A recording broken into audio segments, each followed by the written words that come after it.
খায়রুল বাশার আর নাজিবা বাশার কি বউ নাকি ভাই বোন, হ্যাঁ ভাই যেটা বোন হচ্ছে নাকি ভাই জামাই বোন বউ প্রথমে, হ্যাঁ, আরেকটা হচ্ছে এখন জামাই বউ। বোন। ও হ্যাঁ। বারবার অভিযোগ করছিল আমি এত ইনফরমেশন কোথায় মনে রাখবো। বনলতা সেন, জীবনানন্দ দাশ, মাসুদ হাসান উজ্জ্বল, এই তিনটা শুনেই তো I was sold. I was like তাহলে আমার যার যার মতো আলাদা আলাদা বনলতা যে সেন। যার মতো একজন বনলতা বানিয়েছে। এটা বলা যাবে না। কেন বলে ফেলো? না ওইটুকু না বলি, তবে নাবিলার সাথে আমার অনেক অংশ আছে মানে এই ফিল্মে। সোহেল এই পুরো ফিল্ম জুড়ে খালি মানুষের সাথে কেমিস্ট্রি তৈরি করেছে। সো আমাদের অনেক ইন্টারেস্টিং সিন অনেক আছে, interesting scene ছিল সো সেই যেগুলো, সিনগুলো হ্যাঁ। আসলে ডেভেলপের জন্য আসলে ওই মজাটাও দরকার। দর্শক, রিদম অফ টাইমসের আজকের আয়োজনে সবাইকে স্বাগত। আজ আমাদের সাথে আছেন এই সময়ের দুই গুণী শিল্পী সোহেল মণ্ডল এবং নাজিবা বাশার, দুজনকেই স্বাগত জানাচ্ছি আজকের আয়োজনে। Thank you so much. নাজিবাপু, আপনাকে দিয়ে শুরু করছি। নতুন সিনেমা আসছে এবং ঈদে মুক্তি পাচ্ছে, এবং সোহেল ভাই এবং আপনি দুজন মিলে এই প্রথম সম্ভবত অভিনয় করছেন বনলতা সেনে। কেমন ছিল কাজের অভিজ্ঞতা? সোহেলের সাথে আমার প্রথম কাজ, কিন্তু ওর সাথে বন্ধুত্ব আগের থেকে, তো অবশ্যই খুবই কমফোর্টেবল ছিলাম। আমাদের মধ্যে এমনিতে হাসি ঠাট্টা অনেক হয়, অনেক আড্ডা হয়। তো এবং আমার বনলতা সেনে আমার সব কাজ সোহেলের সাথে, তো খুবই মজা, খুবই ভালো এক্সপিরিয়েন্স। এবং উজ্জ্বল ভাইয়ের সাথেও এটা আমার প্রথম কাজ। সব কিছু মিলিয়ে আমি খুবই এক্সাইটেড। দর্শককেও বলবো যে আপনাদেরও এক্সাইটেড হওয়ার অনেক কিছু আছে। তো অবশ্যই ঈদে গিয়ে আমিও যতটা এক্সাইটেড, আপনারাও সেই এক্সাইটমেন্ট নিয়ে আপনারা হলে আসবেন, দেখবেন, আমরা একসাথে দেখবো। ইতিমধ্যে ট্রেলার মুক্তি পেয়ে গেছে, আমরা দেখছি দারুণ একটা ট্রেলার, খুবই প্রশংসিত হচ্ছে সবখানে এবং সবাই প্রশংসা কুড়াচ্ছে সবার কাছ থেকে। এবং ট্রেলারে আপনাকেও আমরা দেখতে পেয়েছি। আপনার চরিত্রটি কি এই সিনেমায় জানাবেন কি? আমাকে কি দেখা গেছে সত্যি? ওকে, আমার চরিত্র, আমি শুধু এইটুকু বলতে, আমার চরিত্রের নাম মহিন। বাকি চরিত্রের যে জার্নিটা বা চরিত্রটা কি করছে সেইটা আসলে আমি দর্শককে বলবো যে আপনারা সিনেমা হলে আসেন এবং আমার সাথে জার্নিটা করেন। আমি শিওর যে আপনারা বনলতা সেনকে দেখতে পাবেন, জীবনানন্দ দাশকে দেখতে পাবেন। আমরাও দেখতে চাই, বা আমিও জীবনানন্দ দাশ কিনা সেটা আপনারা হলে গেলে বুঝতে পারবেন। তো এইটুকু আসলে বলা যাচ্ছে, আমরা আসলে চাই যে সিনেমা হলে এসে দর্শক আমাদেরকে আবিষ্কার করুন, নানা রকম যে চরিত্রগুলো আমরা করেছি সেখান থেকে আবিষ্কার করুন। পরের গল্পগুলো হয়তো আমরা সিনেমা দেখার একটা পর্যায়ের পরে গিয়ে আমরা সেই গল্পগুলো বলবো, বাট আপাতত এটুকু বলা যাচ্ছে যে আমি সিনেমায় মহিন করেছি এবং খুবই এক্সাইটেড আমি এই চরিত্রটা করে। কারণ এইরকম চরিত্র, সত্যি কথা বলে আমি শিওর যে খুবই কনভেনশনাল কথা বলবো যে আগে করিনি, বাট এটা ট্রু না, কিন্তু এটা আমিও তোমার ক্ষেত্রে বলতে পারবো, তুমি এরকম ক্যারেক্টার আগে কখনো আমি করোনি। করিনি। এবং এইটার যে ফিলোসফিক্যাল একটা জার্নি আছে, এটার যেই অবয়ব, এটা কমপ্লিটলি আমার জন্য নতুন। এবং সেই নতুনত্বের প্রধান ক্রেডিট হচ্ছে আমাদের ডাইরেক্টর মাসুদ হাসান উজ্জ্বল এবং তারই লেখা। সো সেই জায়গা থেকে চরিত্রটার একটা অন্যরকম ডাইমেনশন আছে, যেটা ভীষণ চ্যালেঞ্জিং।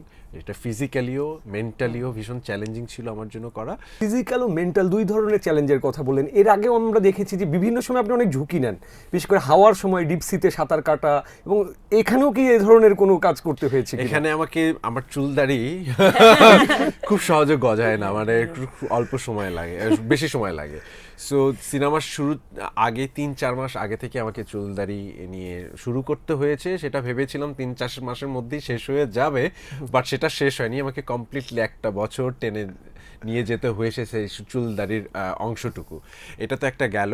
আর ফিজিক্যালিটির আসলে তার হাঁটা চলা অনেক কিছু বিষয় আসলে আমাদের ডাইরেক্টরের একটা ভিশন ছিল, সেই ভিশনটাকে আমাকে প্রিপেয়ার করতে হয়েছে ফিজিক্যালি। অ্যান্ড মেন্টালি যেটা হচ্ছে যে এইটা তো অনেক বেশি কি বলে, জীবনানন্দ দাশ, তার চিন্তা, তার ফিলোসফি, সেই জিনিসগুলোকে একটু বোঝা, সেই জিনিসগুলোকে আন্ডারস্ট্যান্ড করা, যাতে আমরা যখন ডেলিভার করছি তাতে যাতে মানুষ কমিউনিকেট করতে পারে খুব সহজেই। মানে সেই তার শিল্পকর্ম আছে যেগুলো, যার কাব্যগ্রন্থ বা যা কিছু আছে, তার যে কাজকর্ম, সেটার সাথে যাতে আমাদের থ্রু অভিনয় এবং আমাদের যে টেক্সট, আমাদের যে ফিল্মের টেক্সট, সেটা যাতে খুব ভালোভাবে অডিয়েন্সের কাছে কমিউনিকেট করা যায়, সেইটার একটা প্রস্তুতি আমাদেরকে নিতে হয়েছে।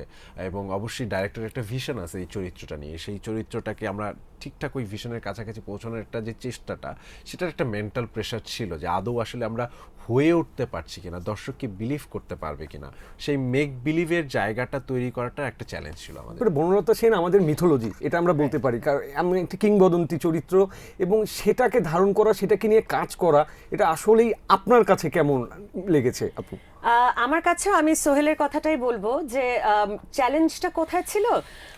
আমি যদি এক্সাম্পল হিসেবে বলি যে আমরা অনেক স্ক্রিপ্ট নিয়ে কাজ করেছি, অনেক কিছু নিয়ে কাজ করেছি, এবং আমরা সবসময় কিন্তু চেষ্টা করি অ্যাক্টর হিসেবে একটু যদি নিজের মতো করা, একটু ইম্প্রোভাইজ করা। কিন্তু এখানে সেই আমি বলবো না যে স্কোপ ছিল না, স্কোপ ছিল if you could take it properly. একটু এদিক সেদিক হয়ে গেলে কিন্তু ক্যারেক্টারটা পুরো ভেঙে পড়বে। তো অথবা টেক্সটের মিনিং ডিফারেন্ট হয়ে যেতে পারে। টেক্সটের মিনিং ডিফারেন্ট হয়ে যেতে পারে। তো ওই জায়গাটা খুব চ্যালেঞ্জ ছিল যে আসলে পুরাটা নিজের ভেতরে নিয়ে আবার বাইরে ঠিক এক্স্যাক্টলি ওইভাবে ডেলিভার করা, দ্যাট ওয়াজ ভেরি চ্যালেঞ্জিং। কিন্তু at the same time it was very exciting, কারণ সোহেলের মতো আমিও এটা প্রথম আমার এরকম একটা চরিত্র, এরকম একটা কাজ। চ্যালেঞ্জটা নেওয়াটাও খুব এক্সাইটিং ছিল যে আমি কি আসলে পারছি, দর্শক কি আমাকে গ্রহণ করবে। সো এখনো রেজাল্ট আমরা দেখবো ঈদে। একজন সাংবাদিক হিসেবে, বিশেষ করে এন্টারটেইনমেন্ট নিয়েও আপনি দীর্ঘদিন কাজ করেছেন, কিভাবে মূল্যায়ন করবেন বনলতা সেনকে? ইন্টারেস্টিং প্রশ্ন, দিস ইজ দ্য ইন্টারেস্টিং প্রশ্ন। Difficult question. আমি যদি ট্রেলারটা নিয়ে যদি শুধু বলি, আমি এরকম ফ্যান্টাস্টিক্যাল ট্রেলার মনে হয় লাস্ট এটার কাছাকাছি দেখেছিলাম হাওয়ায়। তারপর এরকম ভিজুয়ালাইজেশন, এরকম ক্যারেক্টারাইজেশন, আমি ট্রেলারটা দেখে আমি যদি দর্শক হিসেবে বলি, আমার মনে হচ্ছিল আমি অন্য একটা জগতে ঢুকে গেছি। তো ফিল্ম দেখে যে কতটা আরো ঢুকবো সেটা খুবই এক্সাইটিং বিষয়। তো অ্যাজ অ্যান এন্টারটেইনমেন্ট জার্নালিস্ট আমি কিন্তু খুবই এক্সাইটেড হতাম টু ওয়াচ দিস মুভি। আমি খুব এক্সাইটেড হতাম to watch it and to critic it. আমি ক্রিটিক বলছি যে সমালোচনাটাও প্রত্যেকটা সিনেমা করা উচিত, so that every actor, every director knows next প্রজেক্টটা কিভাবে আরেকটু কনস্ট্রাকটিভ ক্রিটিসিজমটা খুবই প্রয়োজন। তো সেই দিক থেকে আমি একজন সৎ এন্টারটেইনমেন্ট জার্নালিস্ট হিসেবে আমি খুবই এক্সাইটেড থাকতাম যে দেখি আমি কি ফাঁকফোকর পাই। আপনাদের সবার কাজ এবং উজ্জ্বল ভাইয়ের কাজ আমরা আগে থেকে যারা দেখেছি, আমরা আশায় আছি যে একটা কাব্যময় একটা সিনেমা হবে, আসলে আলাদা হবে। এইটুকু বলতে পারি যে অন্য কিছুর থেকে আলাদা হবে। এই সিনেমায় কাজ করতে গিয়ে কোনো যদি বিশেষ মুহূর্ত বা কোনো একটা দৃশ্য, কোনো একটা ঘটনা যেটা আপনার মনে আছে, মনে থাকবে? সত্যি কথা বলতে ট্রেলারে আমরা খুব বেশি কিছু দেখাইনি, মানে পুরো সিনেমাটা রয়ে গেছে, মানে ট্রেলারে 2% ভিজুয়াল আমরা আসলে দেখেছি। তো বিশেষ মুহূর্তে আমি যদি ওই অর্থে কোট আনকোট বলি যে থ্রু দ্য ফিল্ম জুড়েই আমার জন্য একটা বিশেষ মুহূর্ত ছিল, কারণ আমি এইটা মানে বলার অর্থে শুধু বলছি না, আমি সত্যি কাজটা করেছি, কারণ আমি এই জার্নিটা করেছি, মানে শুরু থেকে শেষ মুহূর্ত পর্যন্ত আসলে অনেক কিছু আছে যেগুলো আসলে মেমোরেবল, এবং ইচ অ্যান্ড এভরি সিন আমাদেরকে আসলে আমি যে বললাম 3 মাস ধরে যেমন আমরা চুলদারি বড় করছিলাম, আমরা আসলে 3 মাস ধরে রিহার্সালও করছিলাম। ইচ অ্যান্ড এভরি সিন, সেটার ব্লকিং কি হবে, সেখানে দাঁড়ানোর ভঙ্গি কি হবে, আমরা একে অপরের সাথে ইন্টারাকশন কিভাবে করব, চরিত্রের সাথে চরিত্রের যে কানেকশন, তাদের যে সম্পর্ক, সেই সম্পর্কের বিল্ড আপগুলো আমরা অলরেডি প্রিসাইজ করে নিয়েছিলাম, যাতে আমরা, কারণ সিনগুলো এত অনেক কঠিন, বিশেষ করে যে ধরনের ডায়ালগস, উজ্জ্বল ভাইয়ের একটা নিজস্ব ডায়ালগের প্যাটার্ন আছে তার লেখনের ভিতরে, সেইটাকে অ্যাচিভ করা এবং সেইটাকে অ্যাচিভ করে ডেলিভার করা। সো সারাক্ষণই বিভিন্ন সিন, এর জন্য আমরা হয়তো বলতে শোনা যাচ্ছে ওই রকম কঠিন সিন না, দেখতে এটা ভালো লাগছে, বাট আসলে আমাদের করতে গিয়ে কঠিন লেগেছে, মানে অনেক বেশি কনসিয়াস ছিলাম যে কিভাবে সিনগুলোকে আসলে খুবই বিশ্বাসযোগ্যভাবে তৈরি করা যায়। তো সেই জায়গা থেকে আসলে যদি মেমোরেবল কথা বলেন, আমার একটা সিন আছে যে সিনটা একদমই শেষের দিকে আমার মনে আছে যে আমাদের একটা সিন কমপ্লিটলি 10 মিনিটসের একটা আনকাট শট ছিল, মানে যেটা আমরা প্রিপেয়ার করছিলাম। ওই সিনটা আমি পার্টিকুলারলি এই কারণে মনে রেখেছি বিকজ অফ আমরা একবারও শটের সময় আমরা যেই কটা অ্যাঙ্গেল থেকে শটটা নেওয়া হয়েছে, সিনটা নেওয়া হয়েছে, সবসময় আমরা কমপ্লিট সিনটা করেছি, মানে ভেঙে ভেঙে করিনি। সো এটা আমার মনে আছে আমাদের বিশেষ যদি কখনো বাড়ে, একটা কমপ্লিট 10 মিনিটসের পারফরমেন্স আছে একসঙ্গে উইদাউট এনি কাট, বাট এখন সিনেমায় সেটা কাটিং অবস্থায় আছে। সো ওই সিনটার, ইভেন ওই সিনটার যে ফিলোসফি বা ওই সিনটার যেই শব্দ চয়নগুলো, মানে শব্দের যেই ব্রেকডাউনগুলো বা বাক্য গঠনগুলো, সেটাও অনেক বেশি টাফ ছিল। ওই সিনটার কথা আমি এই মুহূর্তে মনে করতে পারি যে ভেরি ভেরি ডিফিকাল্ট সিন ছিল এবং অবশ্যই সেটা মেমোরেবল। রাজীব আপু, আপনার কাছে জানতে চাচ্ছি নিজের ক্যারেক্টারটাকে ধারণ করতে, যেটা বললেন যে আপনারা সোহেল ভাই বলছিলেন যে আপনারা দীর্ঘ একটা রিহার্সেলের মধ্য দিয়ে গিয়েছেন। সাধারণত আমরা দেখেছি মঞ্চের ক্ষেত্রে রিহার্সেলের একটা প্রচলন সবসময় ছিল, সিনেমার ক্ষেত্রে এটা শুরু হয়েছে কিছুদিন ধরে, কেউ কেউ করছে, রিহার্সেলের বিষয়টা করছে। এই পুরো জার্নিটার সময় আসলে নিজেকে কিভাবে আপনি তৈরি করেছেন ক্যারেক্টারটার জন্য? একে তো উজ্জ্বল ভাই অসাধারণ ব্রিফ দিয়ে দিয়েছিল, যেই ব্রিফটা আমার জন্য, আমি যেহেতু বই পড়ি লিখি, আমার জন্য খুবই মানে as a matter of fact owner brief শুনে আই ওয়াজ লাইক ইয়েস, আমি খুবই এক্সাইটেড ছিলাম। আমি এখন জানি কি করতে হবে, আমি এখন জানি কি করতে হবে, কার মতো হতে হবে, কি করতে হবে। এবং আমার মানে every actor has their own process, আমারও নিজস্ব একটা প্রসেস আছে। তো আমার যে প্রসেসটা হচ্ছে যে আমি যে ক্যারেক্টার আমাকে অফার করা হয়, আমার প্রথম কাজ হচ্ছে আমি তার সাথে আমার কি কি সিমিলারিটি আছে ওই পয়েন্টগুলো আমি আগে খুঁজে বের করি। তাহলে এখন কোনগুলো নিয়ে আমি পারবো না, কোনগুলো আমার শিখতে হবে, তারপর আমি হচ্ছে ওই ক্যারেক্টারের ভিতরে আস্তে আস্তে ওই পয়েন্টগুলো ধরে ধরে ঢুকি। এবং যেটা আগেই বললাম যে উজ্জ্বল ভাইয়ের ক্যারেক্টারাইজেশন এই পুরো স্ক্রিপ্টে ওয়াজ অ্যামেজিং, দুর্দান্ত ক্যারেক্টারাইজেশন।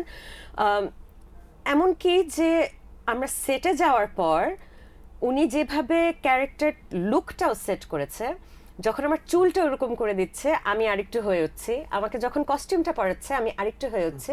তো এই পুরো প্রসেসটাতে আমি বলবো যে আমার কো অ্যাক্টার্স, আমার ডিরেক্টর সবার হেল্প ছিল এই ক্যারেক্টারটাকে টু ব্রিং হার অ্যালাইভ। আমার ক্যারেক্টারের নাম লীলা নাগ।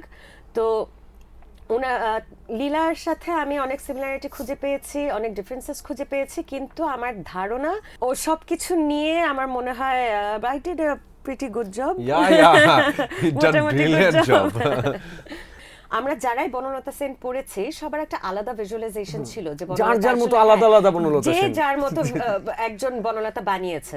তো ওই জিনিসটা কিন্তু আপনি স্ক্রিনেই দেখতে পাবেন, যে আসলেই যে সবার যে একটা আলাদা ধারণা থাকে বনলতা সেন নিয়ে, ওইটাই দর্শকও পার্টিসিপেট করবেন সিনেমাটা দেখার সময়, আমি শিওর। কারণ Absolutely. প্রত্যেকটা দর্শকের তার নিজস্ব একটা ইমাজিনেশন আছে, যাদের আসলে পড়া হয়েছে বা যারা এই কবিতাটার সাথে একটু নিজেদেরকে কানেক্ট ফিল করেন, তারাও চেষ্টা করতে, তারাও একটা মানে এনজয় করবেন এই জার্নিটার সাথে যুক্ত হতে। কারণ ওইরকম একটা ভাবে guessing game এর মধ্যে হ্যাঁ থাকবে যে ওইরকম একটা তাহলে ওই কি? এলিমেন্টস হ্যাঁ।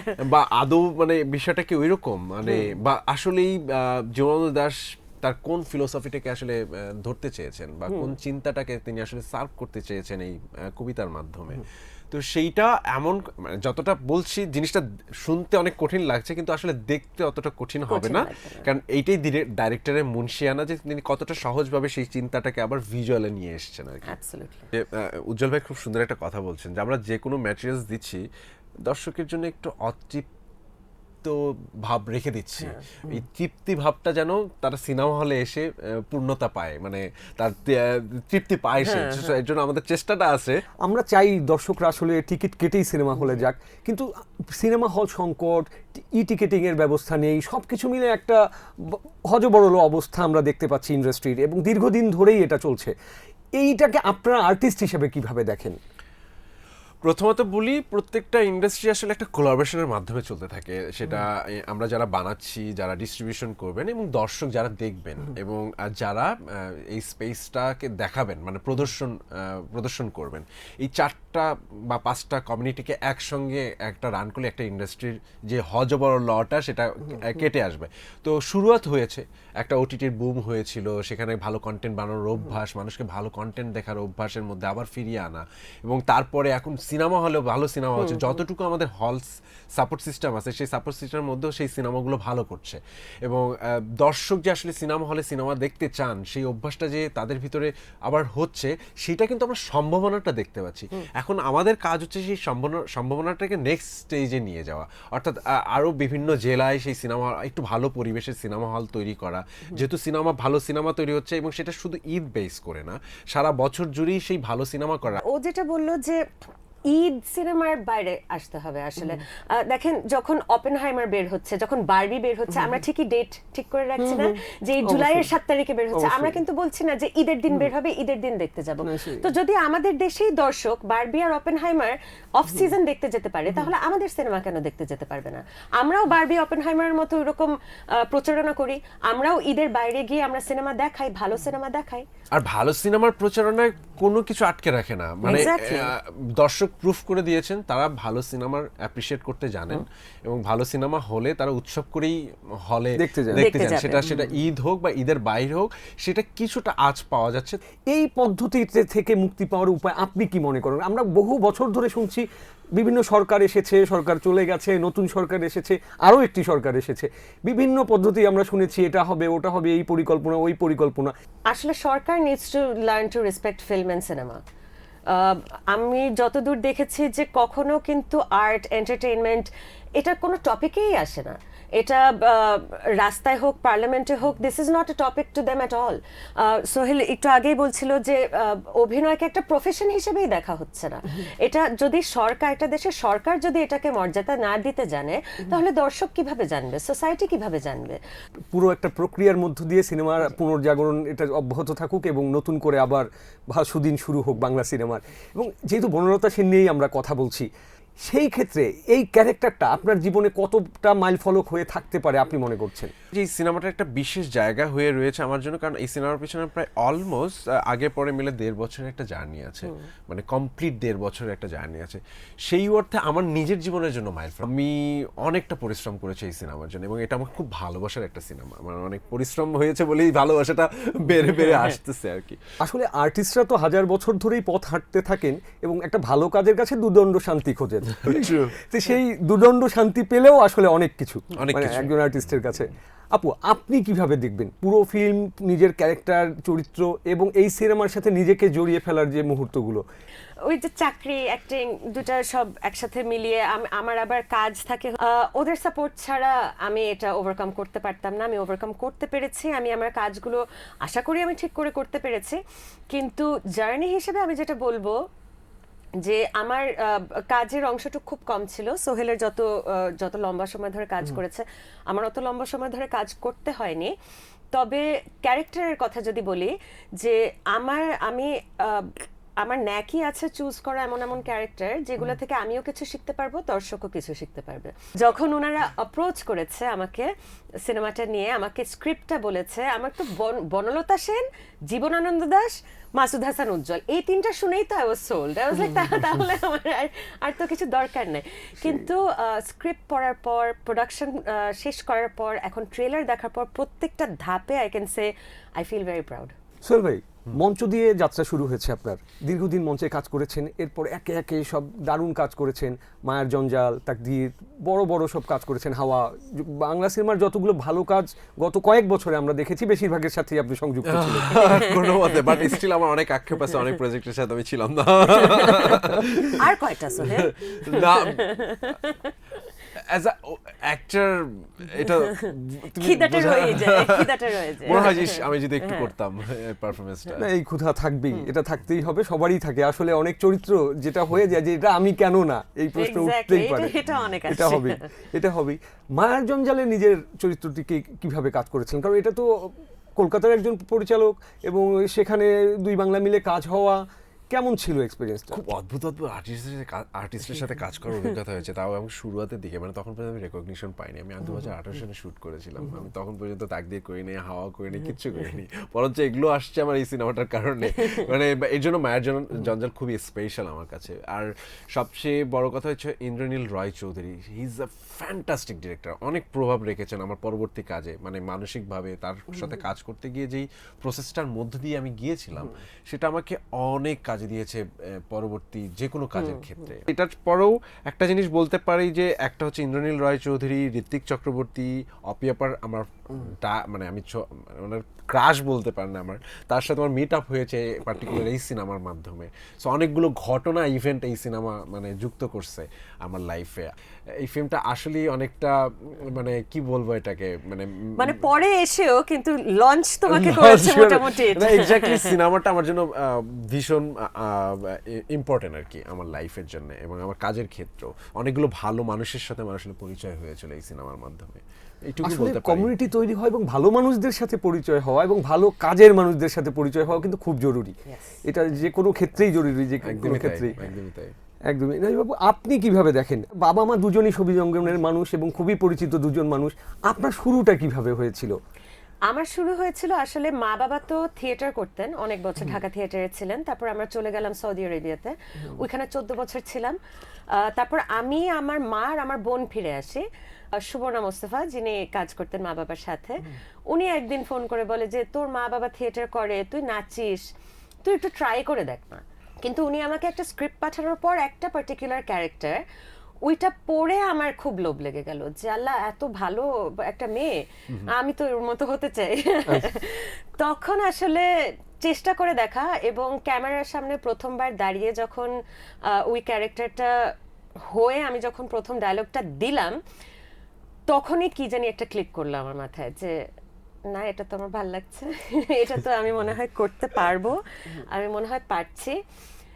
ওখান থেকে আমার শুরু করা। এই সিনেমার গানগুলো নিয়ে যদি একটু কথা বলতাম। বাপ্পা মজুমদার আমাদের পুরো সিনেমাটা মিউজিক করেছেন, ইভেন ইনক্লুডিং গান, এবং সেই ব্যাকগ্রাউন্ড স্কোর অ্যান্ড মিউজিক দুইটাই বাপ্পা মজুমদার দাঁড় করা। তার মধ্যে শান, কবন্দ এবং বাপ্পাদার একটা গান আছেন, তাদের রাইটিংসে এবং কম্পোজিশনে অদ্ভুত সুন্দর একটা গান। আমরা কিছুদিন মানে অলরেডি দর্শক শুনেছেন। বাপ্পাদার অসাধারণ কিছু কাজ আমরা দেখেছি এবং উজ্জ্বল ভাইয়ের সাথে যে কম্বিনেশন, আশা করি আমরা এটা মিউজিক্যালিও খুব দারুণ একটা সিনেমা হয়ে interesting combination. Bappa Majumder with Masud Hasan Ujjwal, যে নিজেও সিঙ্গার, কম্পোজার এবং লিরিসিস্ট, সো আলটিমেটলি খুব ভালো একটা কম্বিনেশন হয়েছে। মানে একটা ভিজুয়াল যতই স্ট্রং হোক না কেন, ব্যাকগ্রাউন্ড মিউজিকটা না থাকলে ইমোশনটা কি আসলে ওটা ক্যাপচার করা যায় না। এটা খুব ভালো একটা কম্বিনেশন, আমি শিওর দর্শক ভীষণ এনজয় করবেন। এর প্রসঙ্গই যেহেতু আসছে, আরো তো অনেকে অভিনয় করেছেন, যেমন খায়রুল বাশার, নাভিলা, ওনাদের কাজ আপনি আরেকজন কো আর্টিস্ট হিসেবে কিভাবে মূল্যায়ন করবেন? ওদের কাউকে মূল্যায়ন করার মতো মানুষ আমি না, আমি খুবই ছোট মানুষ। আমরা সবাই কো আর্টিস্ট, একই সঙ্গে বেড়ে উঠছি আমরা। আর নাবিলার সাথে তো আমার প্রথম কাজ ছিল আয়নাবাজিতে, মানে অনেকেই জানে না, খুব কম মানুষজন জানে, বাট নাবিলার সাথে আমার প্রথম কাজ ছিল। তখন থেকেই দেখে আসছি একজন পরিশ্রমী অভিনেত্রী। আমরা যখন, যদিও এটা বলা যাবে না, না ওইটুকু না বলি, তবে নাবিলার সাথে আমার অনেক অংশ আছে মানে এই ফিল্মে। সত্যি কথা বলতে আমরা দুজনও, মানে ওর সাথেও যেমন আমার খুব ভালো ভালো সিন আছে, মানে এবং নাবিলার সাথে আমার খুব ভালো ভালো সিন আছে যেগুলো আসলে মেমোরেবল। ওর পুরো চুলটা কেটে ফেলে, আমার যেমন চুল বড় করতে হচ্ছিল, ওর এখানকার পুরো কপালটা, জীবনানন্দ দাশকে খুঁজে আনতে হচ্ছে, ওর চুলটা কেটে ফেলতে হচ্ছিল, এবং পুরো বছর জুড়ে সেটা সে করেছে। বা আমি জীবনানন্দের সঙ্গে ওর সাথে যতগুলো সিন করেছি, সো সেইটার একটা ভালো কেমিস্ট্রি তৈরি হয়েছে। সোহেল এই পুরো ফিল্ম জুড়ে খালি মানুষের সাথে কেমিস্ট্রি তৈরি করেছে। So I know they are very much. আমি নাজিবার কথা এখন এটুকু বলতে পারি যে আমরা এত মজা নিয়ে করেছি। আমি অন্তত একটা, নাবিলা কালকে অভিযোগ করছিলেন আমার আরেকটা ইন্টারভিউতে, যে আমরা সিনেমায় এত টেন্স ছিলাম নিজেদের পারফরমেন্স নিয়ে, মানে প্রস্তুতি নিয়ে, এবং থ্রু দ্য শুটিং কেউ কারোর সাথে কথা বলার সুযোগ পায়নি। সিনগুলো খুব মজা নিয়ে করেছিলাম, আমাদের অনেক ইন্টারেস্টিং সিন আছে, সো সেই সিনগুলো আসলে ডেভেলপের জন্য আসলে ওই মজাটাও দরকার ছিল। একটা সিনের গল্প কি একটু শুনতে পারি কিনা? লং কনভারসেশন ছিল ওর সাথে আমার, একটা লং সিন ছিল। আমি 10 মিনিটসের যে সিনটার কথা বলছি সেটা না, এটা আরেকটা সিন। এইখানেও ওর সাথে আমার একটা লং সিন ছিল, যেটা আমরা অনেক কিছু বলতে হয় আমাদের। ও বারবার অভিযোগ করছিল আমি এত ইনফরমেশন কোথায় মনে রাখবো, আমার ইনফরমেশনগুলো ভালো আমি বলতে পারছি না উজ্জ্বল ভাই, বাট এবং ক্যারেক্টার যাতে অতটা মেক বিলিভ হয়, সেই জায়গা থেকে সবাই প্রত্যেকেই ট্রাই করেছে, এবং সেটার দেখা যাচ্ছে স্ক্রিনে আর কি। আর এই সিনেমার কারণে আরেকটা আলোচনা উঠে এসছে, খায়রুল বাশার আর নাজিবা বাশার কি বউ নাকি ভাই বোন? হ্যাঁ, ভাই বোন নাকি জামাই বউ? প্রথমে আরেকটা হচ্ছে জামাই বউ। বাসার ময় হয়ে গেছে, বাসার ময় হয়ে গেছে। আচ্ছা, ওই নানান ধরনের জল্পনা কল্পনা তো চলেই আসলে, শোবিজ নিয়ে বা সিনেমা নিয়ে চলে। মানুষকে সব আমরা পরে কোনো এক সময় বুঝিয়ে দেবো যে আসলে কি। তো আপাতত বাসার সেই বাজারে অথচ আমাকে এসে আচ্ছা, জিজ্ঞেস হাবিবুল করে, বাশার সুমন কে হয় আপনাদের? আসলে নাজিবা বাশার, হাবিবুল বাশার কি হয়? আমাকে জিজ্ঞেস করে হাবিবুল বাসার নিয়ে, আমাকে জিজ্ঞেস করে খায়রুল বাসার নিয়ে, আবার যখন আমি আমার মা বাবা নিয়ে ছবি দেই তখন আর কেউ আর বিশ্বাস কেউ করে বিশ্বাস না। করে বলে যে ও এ কি আপনার আসল মা বাবা না তো। আমি জীবন আসলে এমন অদ্ভুত। একদম ইন্টারেস্টিং গল্প। আসলেই সেই শুভকামনা এই সিনেমার জন্য, আপনাদের সবার জন্য। আমরা আয়োজনের একদম শেষ পর্যায়ে চলে এসেছি। তার আগে যদি দর্শকদের কিছু বলতে চান, এবং দর্শক আসলে কেন সিনেমাটা দেখতে হলে আসবে সেটা নিয়ে যদি কিছু আপনারা বলতে কারণ চান। আমরা আছি। আমরা আছি, আরো অনেক ফ্যান্টাস্টিক অ্যাক্টর আছেন, সেটা তো আছেই, কিন্তু সবার আগে হচ্ছে বনলতা সেন, জীবনদু দাস, মাসুদ হাসান উজ্জ্বল, আর আরও যেই আমাদের অসাধারণ কাজ, যাদের অভিনয় আপনারা দেখেন, এনজয় করেন, তারা সহ আমরা একটা সিনেমা তৈরি করার চেষ্টা করেছি। যেই সিনেমাটা আমাদের বিখ্যাত কবি, আমাদের খুব আপন, আমাদের খুব কাছের মনে হয় যেই কবিকে, জীবনানন্দ দাশ, তাকে রিপ্রেজেন্ট করার চেষ্টা করেছি আমরা এই সিনেমার মাধ্যমে। তার জীবন, তার কর্ম, তার ফিলোসফি, তার বাস্তব পরাবাস্তবতার যেই অবয়ব, সেইটাকে তুলে আনার চেষ্টা করা হয়েছে। আশা করছি আপনাদের জন্য খুব পোয়েটিক একটা জার্নি হবে এই সিনেমাটা যখন আপনি সিনেমা হলে দেখবেন। এটা একটা মানে তিনি যেমন পোয়েট, এবং সেই পোয়েটিক জার্নিটা আপনারাও করতে পারবেন, এবং সেইভাবেই আসলে সিনেমাটা বানানো। আপনার সিনেমা হলে আসুন, এটা একটা বিগ স্ক্রিন এক্সপিরিয়েন্স হবে আপনাদের জন্য, এবং খুব এনজয় করবেন, এইটুকু কথা দিতে পারি বনলতা সেন দেখে। আমি সোহেলের কথা ধরেই আমি বলছি যে অবশ্যই এটা খুবই ডিফারেন্ট একটা জার্নির মধ্যে আপনারা যাবেন, এবং এই জার্নিটা আপনাদেরকে নিয়ে যাবে কিন্তু খুবই সুন্দর এবং দূরের কোনো এক জগতে, যে জগৎ থেকে বের হতেও আপনাদের একটু সময় লাগবে, কারণ এতটাই ইন্টারেস্টিং, এত ফ্যান্টাস্টিক্যাল একটা জগৎ আমরা তৈরি করে রেখেছি আপনাদের জন্য। শুধু আপনাদের কাজ হচ্ছে একটা টিকিট কিনে এই জগতে চলে আসেন, আমাদেরকে জয়েন করুন। Please watch Banalata Sen. দুজনকে অসংখ্য ধন্যবাদ। আজকের আয়োজন এখানেই শেষ করছি। দর্শক, এই ছিল রিদম অফ টাইমসের আজকের আয়োজন। সবাইকে হলে গিয়ে বনলতা সেন দেখার আহ্বান জানিয়ে আজকের আয়োজন শেষ করছি। সঙ্গে থাকুন টাইমস অফ বাংলাদেশের।